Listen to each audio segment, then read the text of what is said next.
Koperasi Penduduk Kampung Sungai Melayu sangat mengalu-alukan usaha kerajaan tu yang sedikit sebanyak dapat impak kepada komuniti dan penduduk kampung yang ada, terutama nelayan-nelayan yang ada lah, peniaga barang-barang IKS, terutama sekali sektor pelancongan yang mana ekoturism Kampung Sungai Melayu mungkin akan menerima impak yang pelancong akan bertambah akan datang lah tahun depan.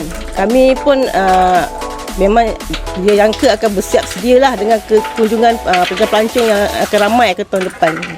Alhamdulillah dapat bantuan dari kerajaan.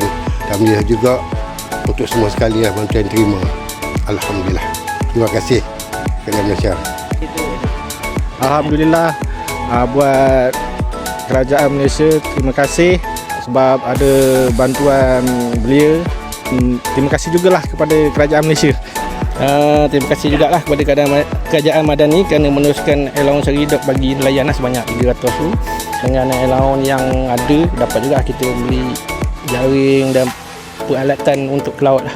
Dan sekali lagi dia ucapkan terima kasih kepada kerajaan Malaysia.